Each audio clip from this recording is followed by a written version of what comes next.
Jacksonville State. Ray Harper, their coach, is really old school. He's won a lot of basketball games, so I fully anticipate getting the best version of Gamecock basketball. And as we well know, last year they came in and they beat us on our own court, which hadn't happened in a while. Ironically, I think his teams play with a great chip, and typically on the road, that's what you need in order to have a chance to win. So we'll need to be really prepared. Yeah, that Jacksonville State team scored about 46 points against really good Jacksonville team. Last time out, they scored 60 plus in all their 2 games this year. They can score even with the amount of players they lost last year. Yeah, again, Coach Harper's done this for a long time and been to the tournament everywhere he's been. So and that's this year's version of the ASUN. There won't be a night where you can show up and win. I'm telling you, it's that good of a conference this year. So, and I fully anticipate them being in the thick of the race at the end. So important 40 minutes for us, but all of them are. And today's practice is important to our process. So we're capable of we're aware of their capability on both ends of the floor. And again, we'll have to do a really good job playing Liberty basketball. How would you say you've seen this defense improve, even from last year, this year, but even throughout this season? Because it does seem like in the last couple of weeks, you guys have kind of taken it up to a little bit higher level. Yeah, I know it gets redundant. Sometimes when you're at a place a long time, you kind of can predict the answers. And, Coach Bennett, who's going to pass Coach Holland as the all-time wins leader at Virginia in their next outing, I think he always intimated that the longer you're in the system, the better you get at it. And we've got Kyle Rode, Charlie Robinson, Blake Preston, Darius McGee, who've been in it 4 years minimum.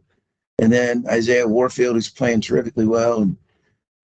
And Brody's gotten better, and Joseph's gotten better. So, and I think the freshmen are at an accelerated pace because of who they are as people.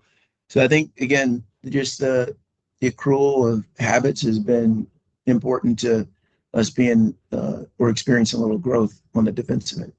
That coincide with the lack of turnovers on the offensive end? When 4 of our top 9 are freshmen or sophomores, I think, and Darius didn't play the whole summer. Like he was out resting or recovering from a minor procedure.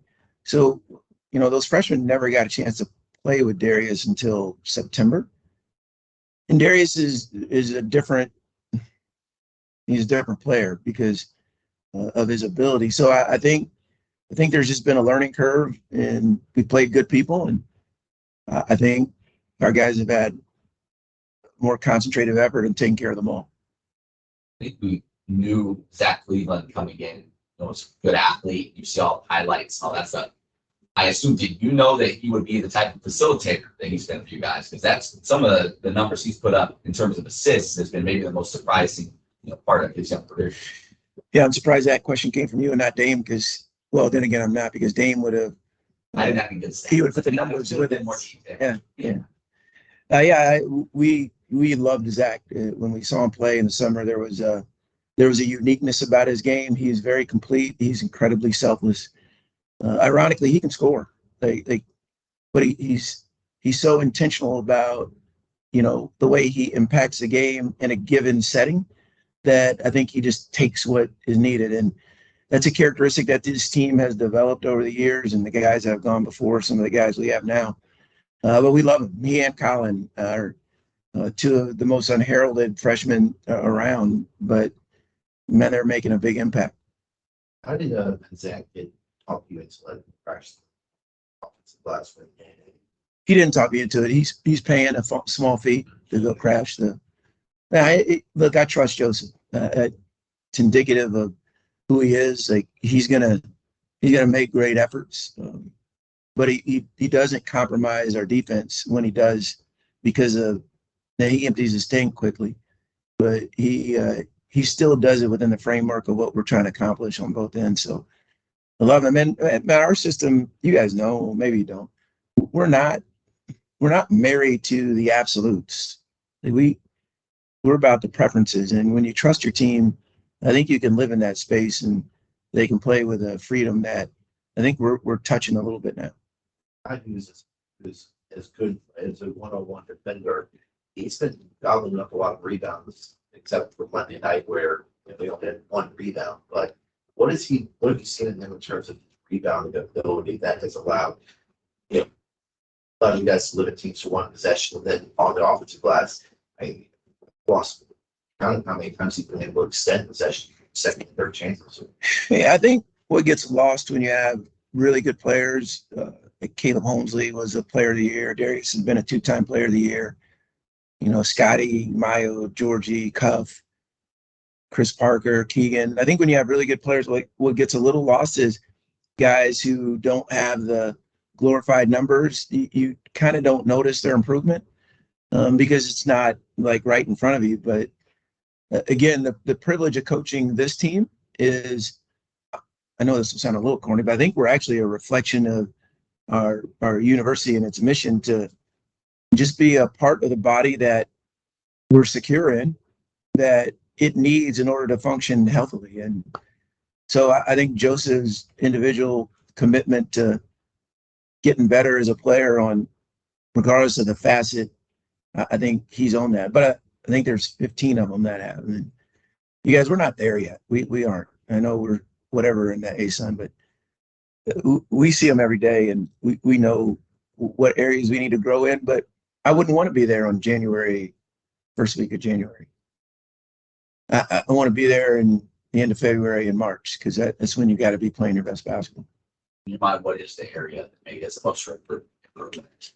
Fair question, Matt. I'm not going to give the other team the scouting report on where I think we're weak. So, what's the Chiefs' most vulnerable spot right now? Because I'm sure there's a lot of NFL teams listening to this press conference. The Bengals. Yeah. Now, again, I think you're always searching as a coach. I think you're searching for a complete group. And although we're better defensively, I think there's things that we can do a much better job of. And I think offensively, we are seeing a lot of different defenses, and I think our assistants have done a great job in the scout preparation and individual development, but I think that can be enhanced as well. So we're trying to apply it. All right, questions from the enemy or sorry, the media.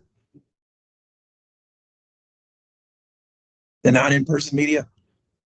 Go ahead, Em. You're on mute. Can't see you. I was asking the guys, and I know you've talked about Darius McKay and what he's meant to this program, but curious on if you're ever there on the sidelines and see him make a shot and are just still stunned that it goes in, or if it's just you're used to it. Well, I think Isaiah's really done a really good job of owning his improvement. Didn't you say you're on to talk about Isaiah? No, I'm staying back to do a feature on Isaiah. Okay. I don't know if you remember, but I interviewed you about him the other day. So sensitive this morning. And yeah, I told our team, like, sometimes as a coach, you kind of get lost in the enjoyment of watching them play. And, how selfless they approach it and their willingness to sacrifice what they want for what the team needs. And man, Darius McKay is at the center of that. And we've seen him make a lot of different plays and shots in the 5 years he's been here. But yeah, sometimes I'm like, wow, I'm going to miss that. And he's unique. He's a special player. And again, if you haven't come out to see him play or see us play, he's worth the price of admission. And for young players adjusting to this pack line defense, what do you think is the most difficult thing and the last thing about it that they have to grasp? I don't know if there's a last thing. I just think, when I watch Virginia play and I see how consistent their defensive effort was, every team will have a little bit of an aberration, and Pitt was terrific last night. But and just because you play the pack defense and you're decent at it doesn't ensure victory. There's no perfection in college basketball. And you're going to have nights when shots don't go in or you experience some adversity that you can't overcome. But I do think our guys are improving. And I would say the consistency of connectivity is the thing we're in constant quest for. Because, again, the reason why we call it the pack is you're playing against our whole team, not just one-on-one defensively. Although there's a segment of that has to be owned and has to be improved upon on a regular basis. I think the better connected our group is, the harder we are to play against. Awesome. Thank you. Nick or Eddie? I think you've answered most of them, Coach. All right, Nick. You got most of what I need. Thank you, Coach. No sweat. Nick Kirby? All right, guys. Enjoy the day. Ask you one more. I'm sorry, Dame has another one. I know you're don't focus on the numbers during the season, but next up for Derek's 3-point list is Chris Clemens. That was a matchup in your college primes that you would have paid to see one-on-one person. Well, Chris Clemens torched us for 30, I think, the last time we played him. But no, we beat him in the tournament, didn't we? Yeah, they beat us at the Vines. Sure. Yes. They torched us. And then we actually won, and that was our game in the first round. I'd pay to see Darius McGee play. So regardless of who the matchup is, and I hope over 5 years he would give me a free ticket no matter where we were. But I just think he's that special of a player, but certainly did appreciate Chris and the competitor he was and how talented he was. I think last year's game with Tavian Dunn-Martin and Darius, that little matchup and back and forth was pretty cool to witness, except for the outcome. Thanks, guys.